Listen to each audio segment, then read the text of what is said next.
Good morning, I'm Dale Mesnick, and I will be your workshop host.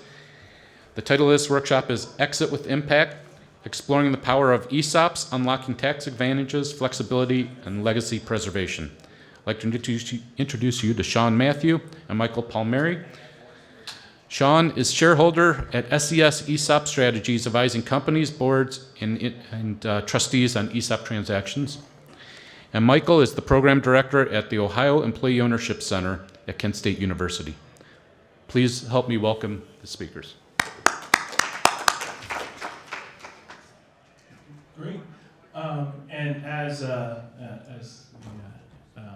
Dale said, my name is Sean Matthew. I'm a shareholder at the law firm Stevens & Lee. And at Stevens & Lee, we have a number of affiliated businesses, including a FINRA licensed investment bank that's a wholly owned subsidiary of our law firm. Our ESOP group is a multidisciplinary team of attorneys, consultants, and investment bankers that design and implement ESOP transactions throughout the country. I am based in suburban Philadelphia, but I grew up just down Euclid Avenue in East Cleveland. Grew up here, went to Ignatius for high school, and it's great to be back home here to talk to you all today about something I'm very passionate about, which is helping business owners maximize not only value but also their legacy in the long run by selling to their employees. Yeah, and again, I'm Mike Palmieri with the Ohio Employee Ownership Center. So the Ohio Employee Ownership Center has been around since 1987.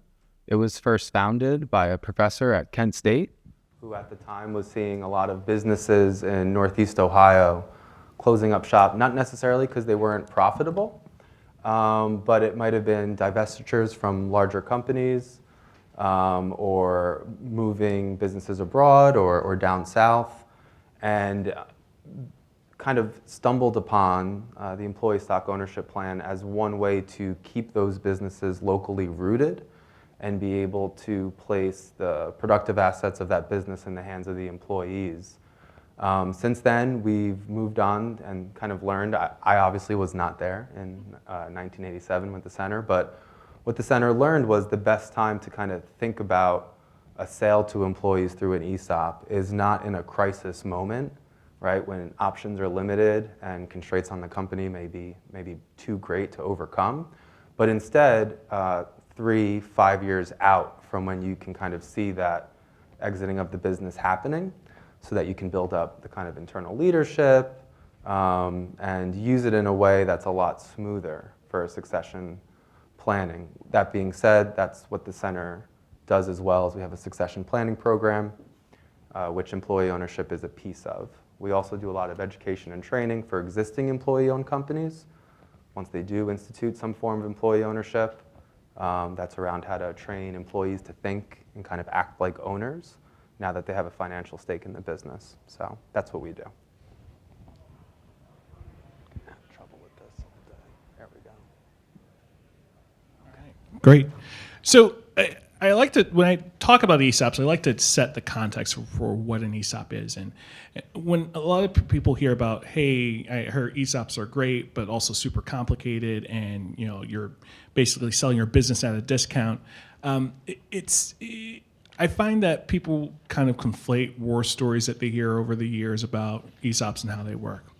And so what this chart shows here is the ESOP in the context of your various transition options when you're a business owner, right?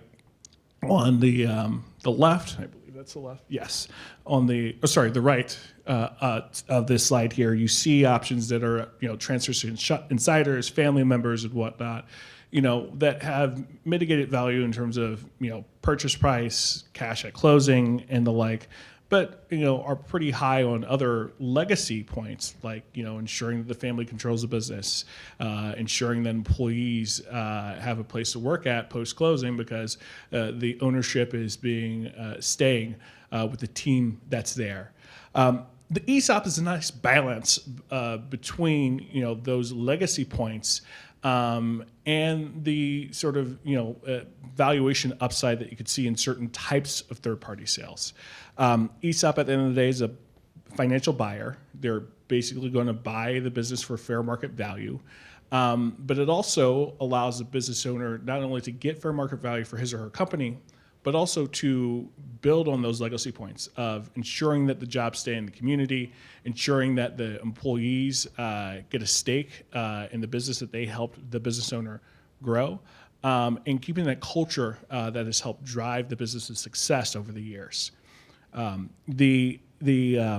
first line, I think, trips people up a little bit. They look at cash consideration and they think that's purchase price. That's not the case. The ESOP is like many private equity buyers who are looking to make a platform acquisition. They're financial buyers at the end of the day, all right? And so you're going to still get the same purchase price, but as we'll note a little bit later, right, there is the capital stack for an ESOP transaction is a little bit different from your typical private equity deal where you're selling your company to private equity, and we can get into that, how that works and some of the benefits for that, some of the drawbacks of that, and actually some new options that are out there to help alleviate that issue. Yeah, and then one more thing before I go to the next slide, Sean, is when we were putting this presentation together and we were looking through the slides, it dawned on me that ESOPs are one of the few options that you see on the grid behind me, where you kind of are sitting in that yellow to green section, right? It kind of is down the middle, and I think that's something really important to consider on your comment about the complexity is, sure, right, there's moving parts as there is in any transaction, but you're really able to find a balance, right, in all those considerations that you may be thinking of. And it's nice to kind of see it in a way that puts it next to the other options out there, right? Hence the rectangle, right, going down the middle there. Okay.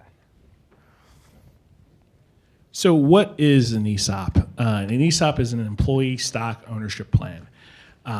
From a business owner's perspective, it's a buyer's stock. From the company's perspective, it's a straight retention tool that's tax advantaged, that allows you to ensure that your employees stay engaged because they get a share of the business. But it also allows you to take advantage once you pay down your transaction indebtedness from the sale to the ESOP to have what functionally is a private equity vehicle in-house that you can leverage to acquire other businesses or focus on organic growth opportunities. From the employee's perspective, it's a retirement plan, right? And it functions very much like a 401k plan. In fact, it's the same kind of plan. It's called a defined contribution plan. There are vesting requirements, and the employees get an allocation of the contribution to the plan on an annual basis. And that allocation, unlike a 401k plan, is not in the form of cash, typically. It is in the form of the stock that is of the company that's sponsoring the plan, their employer. The ESOPs, as some of you may know, are regulated. They're regulated by federal law because they are a retirement plan, both by the Department of Labor and the Internal Revenue Service.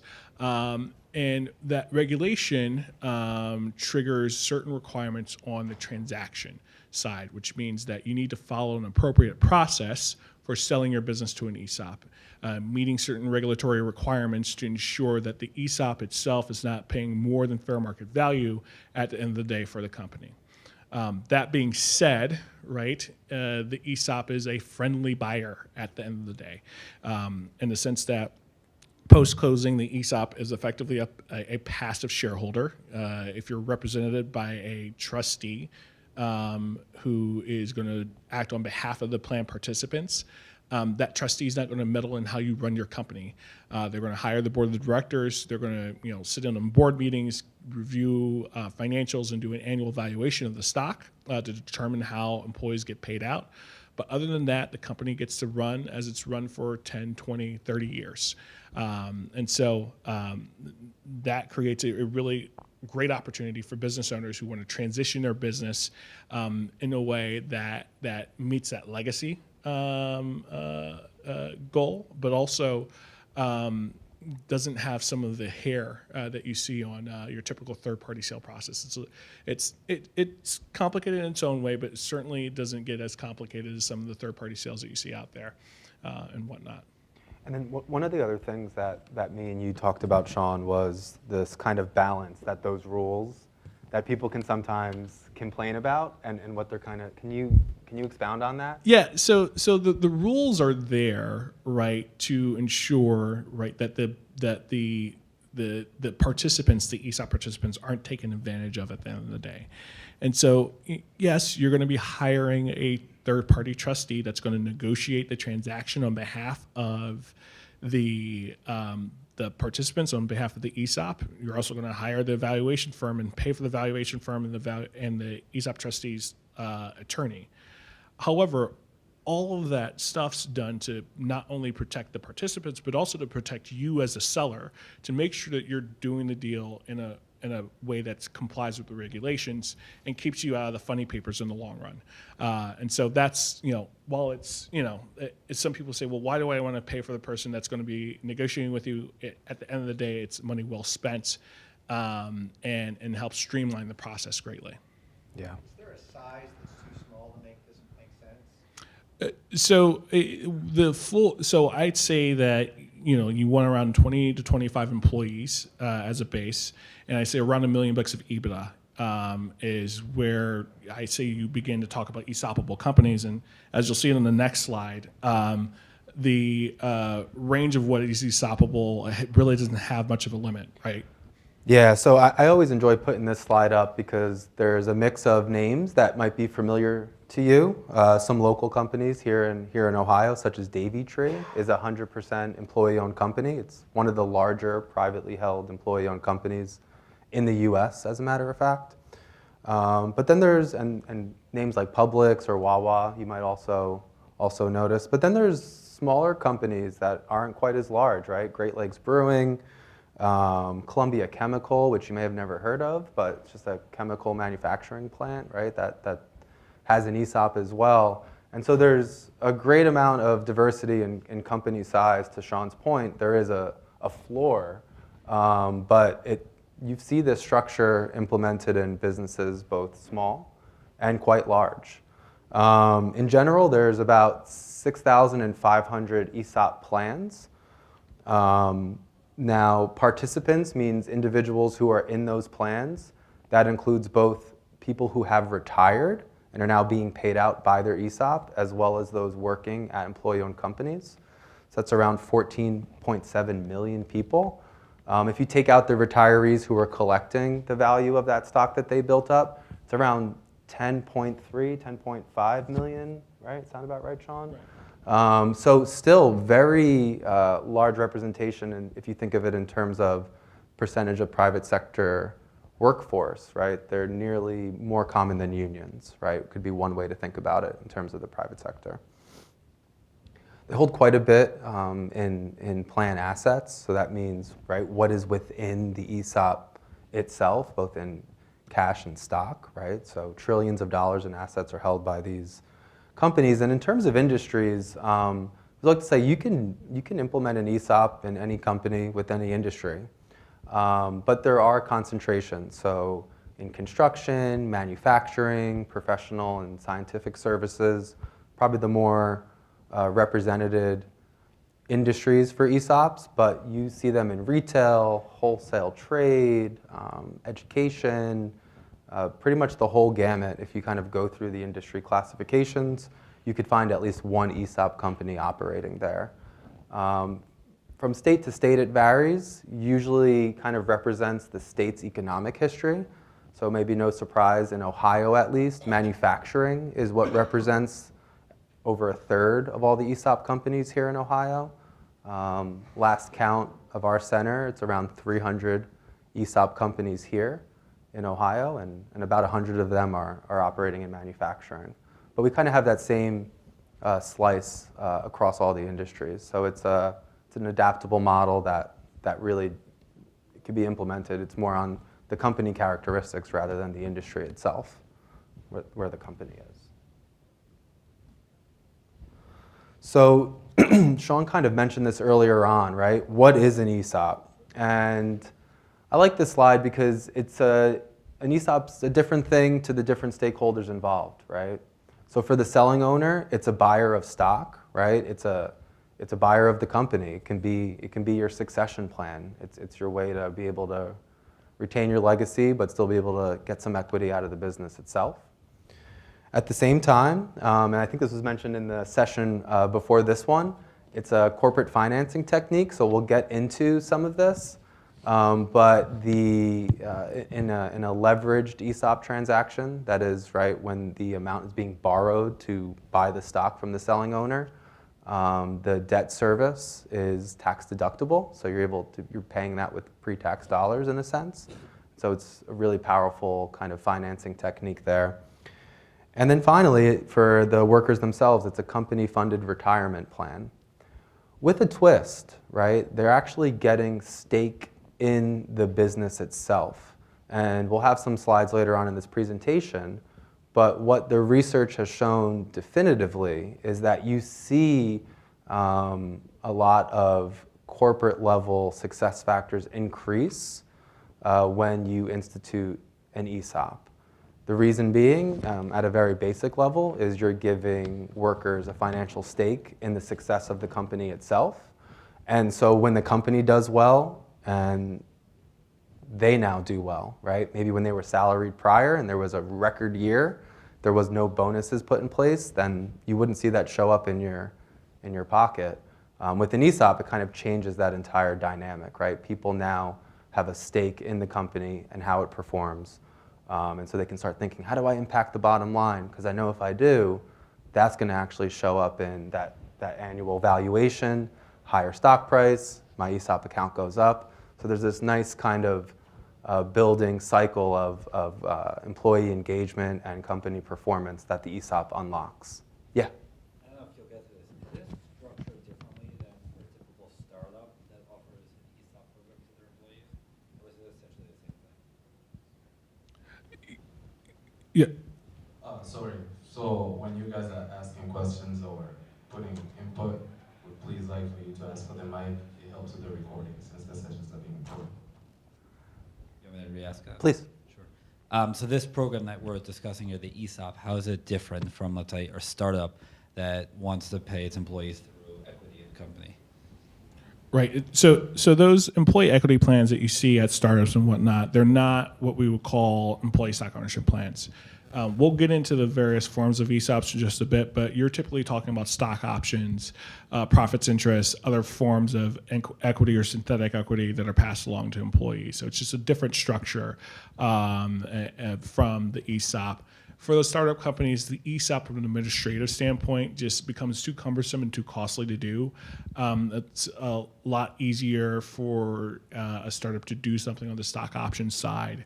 And also, for those companies, they're not necessarily cash flowing all that well, right? And so the value of the ESOP stock is going to be relatively minimal because, the ESOP is going to be valued on the basis of how much revenue and profitability it generates at the end of the day. One other piece that I want to add to that question kind of gets to is something that we didn't mention on the onset, which is that an employee stock ownership plan is a broad-based employee ownership plan, meaning anyone in that company, regardless of if they're at management or at the shop floor, is a part of that ESOP plan, right? And we can get into a little bit of that, but there's, typically some kind of requirements that you need to meet to be able to enter that plan. But it's 100% company sponsored, right? So you're not putting your own dollars into it necessarily, and it's open to anyone in the company who meets those requirements. Usually it's a certain amount of hours worked in a given 12-month period, some age requirements and the like. Sean, am I missing anything? They're pretty simple, those requirements, purposefully. Yeah. Right. And those requirements, for those of you who have 401k plans in place, they're very similar in terms of vesting requirements, age requirements, service requirements, and the like. So there are effectively two forms of ESOPs that are out there. The one that we're going to focus on the most today is the leverage ESOP model. So we'll touch on that in just a bit. However, there was a question earlier about the size of company that could put an ESOP in place. For those companies that have a trajectory where they're saying, hey, we're on a path where we can foresee, growing beyond, say, 20 employees and our EBITDA is maybe in that 500,000 to $1 million range, and you see a path towards profitability, and you want to create some form of employee ownership incentive there. For companies of that size, what we see happen, and we've done this with several clients over the years, is we put in what we call a contributory ESOP, right? The company will essentially contribute newly issued shares of stock to the ESOP, and for those shares of stock, the company will get a tax deduction because the contribution of shares is a contribution to a retirement plan. And then those shares would be allocated to the employees who are active in the plan at the time that the allocation gets put there. And so it's sort of a pre-ESOP transaction way of getting into that employee ownership space. If your ESOP's the ultimate exit, and you want to start the ownership culture, sooner rather than later, as you prepare for your exit from the company. The structure that we're going to focus on today is the leverage ESOP structure. If you want to flip to the next slide. Yep. So the way that a leverage ESOP transaction works is effectively, it is a leverage buyout transaction, obviously with some unique twist, right? So the company, the sponsor of the plan, is going to go out and raise capital for the purpose of the transaction. And that capital typically comes in the form of senior debt from commercial lenders, either in the form of SBA funding or cash flow financing that comes from a commercial lender, and takes aboard that loan. And oftentimes will require, when you're selling 100% of the company, some measure of seller financing as well. So that mix of both seller financing and senior financing will help fund the ESOP transaction. What happens is that the company will take the loan proceeds from the senior financing and then loan those proceeds to the ESOP, which typically doesn't have any assets, right? Because you're basically creating it for the purpose of the transaction. And it will take those proceeds to acquire the stock of the company that's being sold.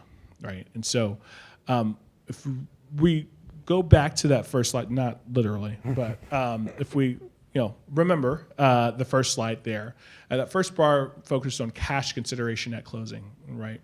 ESOPs are unlike other sales to third parties where you're probably getting a lot more cash at closing at the end of the day, right? ESOP transaction, you're probably looking at anywhere from, depending on the size of the company, 1.5 to 3 times EBITDA, and senior financing to fund that cash portion of the transaction, with the rest coming in the form of seller financing. Now that seller financing is much more appealing than the context of seller financing in deals where you're selling to a third party, right? For a number of reasons. One, as we mentioned before, there's no new owner coming in to change the business that you've run for several years, right? Things pretty much stay as is, and you get to leverage the ESOP to hopefully engage employees more to help drive profitability at the end of the day. But the selling business owner typically is still involved in the business if they decide to be involved. If they happen to have a company in which the management team is there to run the business and the owner can be hands off, the owner can step away and typically stays in a board role post-closing. But the culture and everything remains the same. So for a lot of selling business owners, when you have seller notes that have a rate of return of anywhere from 10 to 12%, and then will also include, as part of that financing package, warrants that give them a second bite of the apple, typically anywhere from 7 to 10 years down the road, they tend to like it. And that structure, right? They get to have the legacy piece that they targeted and that they wanted. They get to be a lender and get a return from a business that they know very well. And they get a chance on the upside, see what the employees can do in tandem with the management team or in tandem with that owner at the end of the day, to really grow and scale the company and make it much more valuable and profitable. Now, that being said, it's often looked at as a drawback, right? There are certain sellers who say, hey, I want a lot more cash at closing. than I could get in a typical ESOP transaction. Fortunately, over the last several years, there have been some novel impact funds that have come online that have sort of changed that. In fact, one of our clients, Apis and Heritage Capital Partners, Kyle Chinhow, who was in the room previously but had to step away, is here. He's the head of origination, so he's looking for businesses across the country. Is a fund that basically takes that seller subordinated piece, seller subordinated note piece, away. The fund takes that aboard. It's an investment for the fund, and it's a return to their LPs. But what they do is they help open up employee ownership to business owners who ordinarily wouldn't want to sell to the ESOP because of the liquidity needs that they have, right? And so that's a great avenue. There's their funds in place. There are a number of other funds that are coming online that are starting to invest in this kind of space in those employee ownership transitions. The other option is to look for an ESOP company to sell to. I happen to be on the board of Empowered Ventures. It's an ESOP holding company based out in Carmel, Indiana. Its sort of platform ESOP is Top Value Fabrics. It's a fabric distributor that said, hey, the opportunity for organic growth in our industry just isn't really there given where we are in the market. However, we really want to invest and build and sustain the employee ownership culture that we have, and spread it across other employees and figure out a way to do it. And so what they do is that they're an acquisitive ESOP holding company, and there are several of these companies across the country. In fact, one of our portfolio companies is in Brecksville.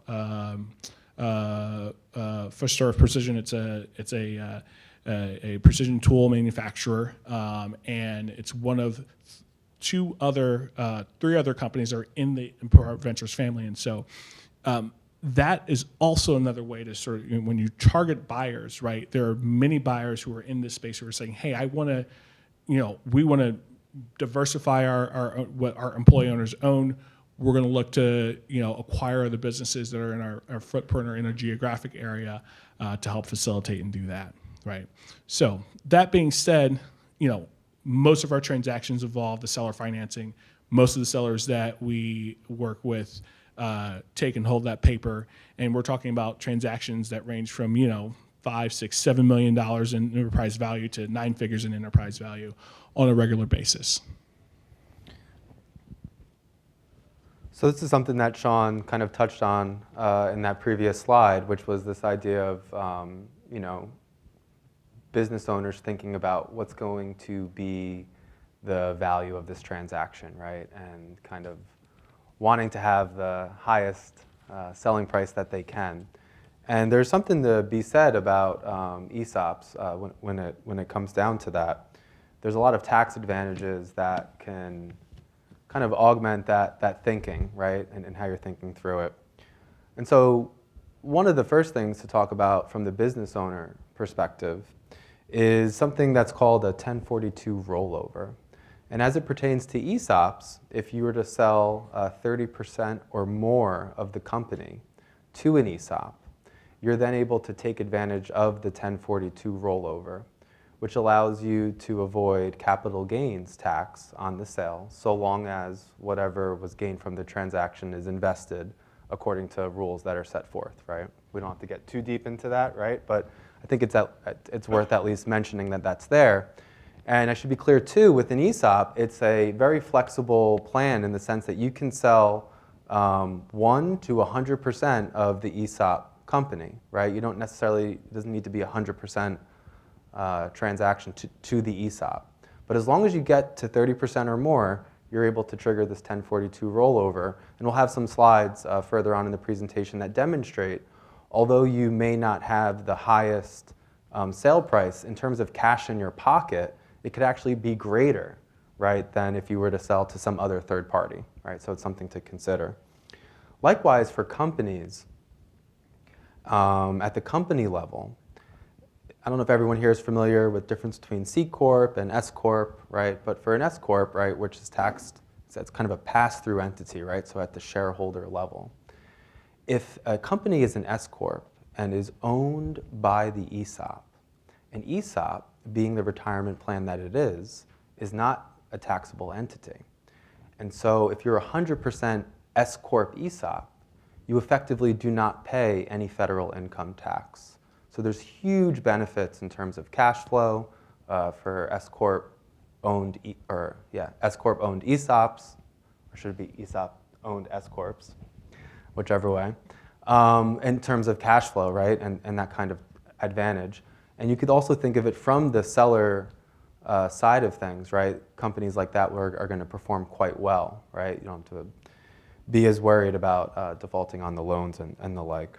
And then finally, for employees, the stock that's in their accounts is growing tax-free, right? So until the moment when they retire or leave the company itself, right, that value inside of their individual participant account is growing tax-free. So there's these kind of tax advantages at all three levels, both for the selling owner, for the company itself, and then for the employee owners there at the company, which I think is just really important to keep in mind and to not lose sight of these points when just looking at, okay, well, what's the amount that we're actually getting during this transaction, right? There's other pieces that kind of complicate that equation, right? And so here's an example, and I'll kind of pass it back to you, Sean, to kind of walk us through. Right. So as Mike mentioned, right, one of the options that you have when you're selling to an ESOP is to take advantage of what we call 1042 treatment. 1042 makes reference to a portion of the Internal Revenue Code, and what that allows is that business owners who sell at least 30% of their company to an ESOP can take the proceeds of that sale and reinvest those proceeds in stocks and bonds of U.S. operating companies. When they do that, it works a lot like a like-kind exchange, which is Section 1031 of the code. So they're kind of sisters or cousins in the U.S. code there. What it does is it allows the business owner to effectively defer the capital gain tax that's realized upon the sale. If that property that's acquired with the proceeds from the ESOP transaction is held until that business owner dies, they get a step up in basis, and effectively they've sold their business tax free. It's a very powerful tool for business owners who are looking to manage their tax liability on a post-closing basis. And as you can see from this chart, right, it makes the ESOP a very attractive option for business owners, right? So in this example, right, you've got one company, one option, which is an ESOP option that has a purchase price that's significantly lower than that of the non-ESOP sale. However, after you factor in the 1042 benefit that's there, your after-tax proceeds are actually higher in the ESOP context. And so as you're thinking about your options, if you're a business owner, as to how to transition your business and whether or not an ESOP makes sense, it's important to note that leveraging some of the tax benefits here, in this case the 1042 benefit, can be incredibly valuable and should be certainly factored into how you consider your transition options. So here we have a slide that kind of shows the benefit of being an ESOP-owned S corporation. And when we were talking about the structure of leverage ESOPs before, one of the reasons why that seller note ends up being a very attractive piece of paper for sellers who want to sell their businesses to an ESOP is the fact that all the distributions that they used to make for tax purposes are no longer required because the sole owner of the company doesn't pay any federal income tax, right? And so those distributions that you would use in a pass-through context to help deal with tax liability of the owner now get to use to help repay the indebtedness that was taken aboard by the company to facilitate the transaction. All right, and so again, while this isn't necessarily a direct seller benefit, it ends up benefiting the sellers in that 100% sale context because of the fact that the company has additional free cash flow that it's unlocked by virtue of being 100% employee owned. So this was a fun slide for me to put together. I may have mentioned this already, but I'm kind of the research person at the Employee Ownership Center. And there's a lot of research out there, happy to provide kind of things to back this up. But for employee-owned companies, one of the really big things, and Sean touched on this already, is the kind of concept of legacy, right? It's one of the few options out there that can provide fair market value to the selling owner, but also ensure legacy of the company itself is kept, right? It doesn't go out the door upon sale to some outside buyer, which is often the case. Likewise, and this is related to that legacy, is the community piece, right? A lot of business owners care about the communities that they're in. They care about the employees that they have who are in those communities. And we see it all the time, business owners we talk to, right? They're very embedded in that local context, right? They have relationships with other folks there in the community. And if that's something that really matters, I think an ESOP provides a really nice strategy to be able to kind of check that off, right? And not have to worry.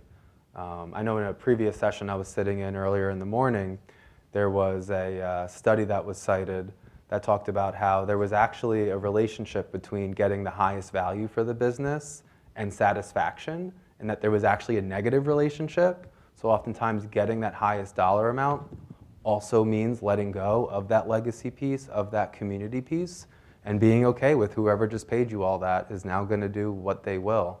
I think an ESOP kind of finds that middle ground there where you're able to still be paid fair market value, but be able to kind of ensure it stays locally rooted and the like. The other pieces about job retention and reward I kind of touched on previously, but the research has shown that ESOP companies outperform similar size and industry competitors who are non-ESOP owned by quite a bit, using a bunch of different metrics, but for example, job growth is one of them. Productivity, there's quite a few studies on productivity as well. Turnover is lower in some cases. And again, it comes back to that implementation of that financial stake, right, to workers within the firm. There's also this term called shirking. Has anyone ever heard of shirking? So it's a really fancy term economists use to just explain when something happens at a company and you're a worker, do you just kind of say, well, who cares, right? Yeah, it's not my job. I'm salaried, so I'm going to do just as much as I need to do to not get fired. And that's actually rational thinking, right? What they've noticed in studies that they've done is that at employee-owned companies, that kind of goes out the window, right? It's something that dissipates quite a bit because people now realize that extra material, that waste, that scrap, or this new idea that you maybe wouldn't share because you wouldn't benefit from sharing. Now with this employee-owned structure, you will benefit from sharing that. And so there's a lot more engagement between shop floor and management that kind of builds up to company performance. There's the flexibility piece that we talked about already as well. So again, these transactions don't need to be 100% sale to an ESOP. I'm sure you've seen this, Sean, but they work really well. Maybe there's like a family member who keeps a certain percentage. Or... Yeah, and this applies especially when you have 1042 treatment. There are a lot of business owners who say, "Hey, look, I want to take some chips off the table. I want to diversify my personal balance sheet, but I'm not ready to retire just yet. I still want to be active in the business. I still see a trajectory for significant growth." And so the partial ESOP transaction actually becomes a very elegant solution for them. A, they get the benefit of the 1042 treatment upon the sale. And then B, the company, it's not the S corporation, it's not the tax nirvana that you have in an S corp context, but both the contributions to the ESOP and then dividends paid to the ESOP in certain circumstances are tax deductible, right? And so it's still a very powerful tool from a company perspective in terms of managing tax liability and whatnot by making contributions to the plan itself. So we see the partial ESOPs a lot in that 1042 context. Yeah, and in some cases, it's kind of this dip your toe strategy. Folks might do the 30%, and it's not uncommon to then move forward to selling a majority maybe down the road at some point, right? So the ESOP kind of leaves that open for you, where you wouldn't necessarily need to just go 100% right away. Right. And, for me, they're bittersweet moments, but there are opportunities where, we have businesses that have been partially ESOP owned, and then they decide to go through a third-party sale process, whether because it's, they don't have the right management team in place, or they get a Godfather offer for the company.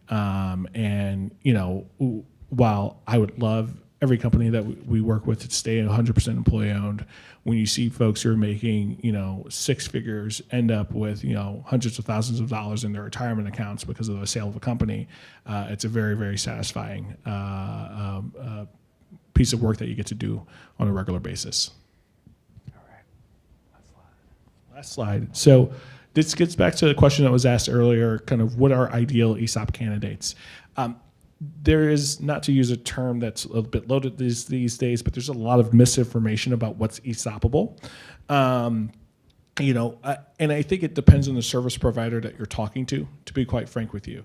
The way that our team looks at it is, there's a wide range of companies that are what we call ESOPable. So you can, as we mentioned, go as low as to a company that has, 20, 25 employees, $1 million of EBITDA. You can even go slightly lower than that if you're carefully designing it. To, your 9-figure corporations that are out there and whatnot. I'm working on several ESOP transactions that are closing this year. I've got a construction company in the Southwest that's, worth in excess of $150 million. I've also got a construction company in the Mid-Atlantic that's worth $7 million, right? It's a huge range. I think what people get tripped up on is concerns about the complexity and the cost that's attributable to that. And what I like to let people know is that your ESOP transactions are going to cost you as much, if not less, than your typical third-party sale. And again, it's a lot of that's talking to the right people. It's working with advisors who are knowledgeable, but also advisors who look at the market and the ESOP transaction approach to say, hey, this isn't a third-party sale. Our work is adjusted to reflect that, so that we're designing and implementing this in a way that's economical for everyone. Yeah.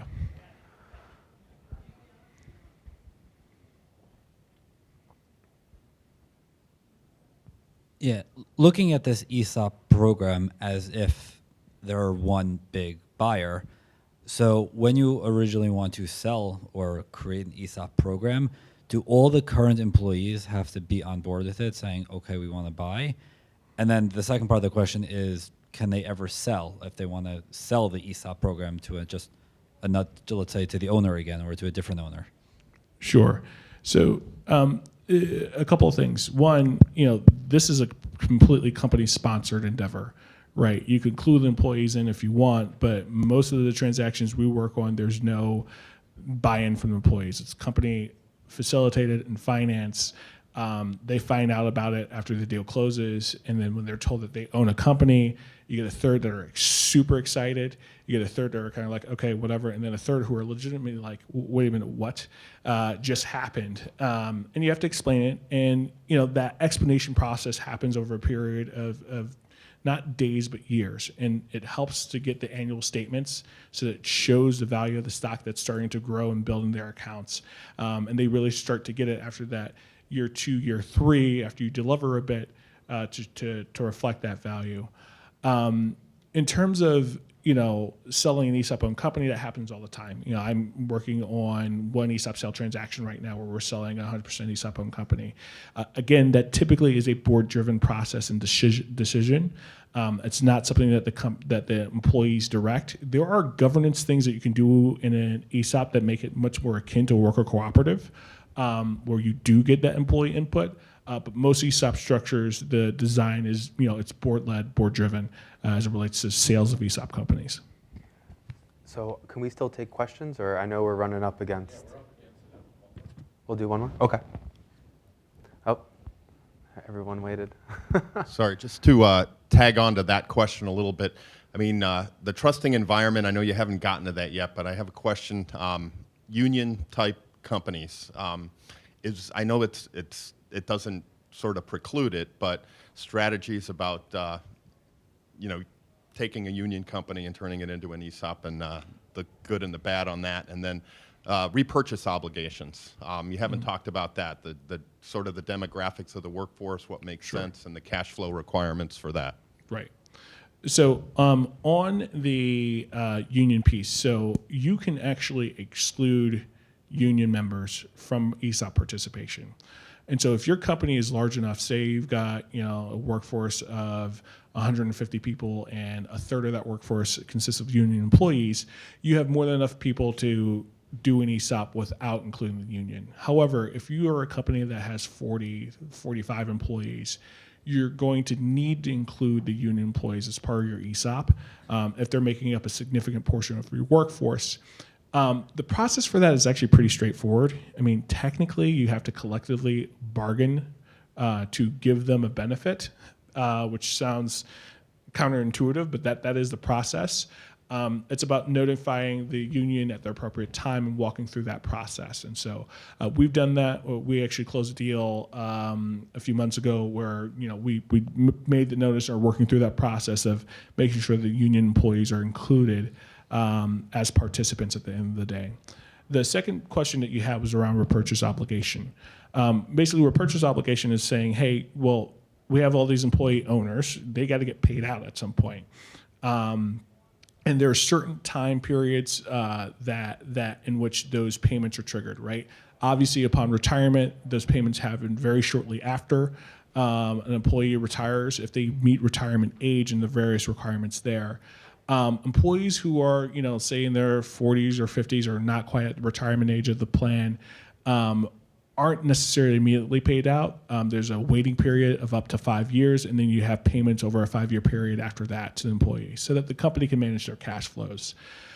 I know that it's said that ESOP-owned companies run into a problem with their repurchase obligation as they mature. That's again, malarkey. Avoidable.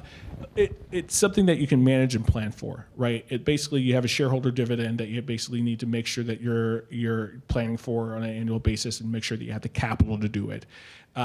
If you're not paying attention to it, if you're not managing it, it could put you in a bind. But there are ways to manage and deal with that won't impair the company significantly. So. Yep. So we always say the worst thing to do is be the person between other people and food. But me and Sean will stay up here, right? And happy I know there's a few more questions in the room. Yep. But just want to thank you all for being here. All right. Thank you so much.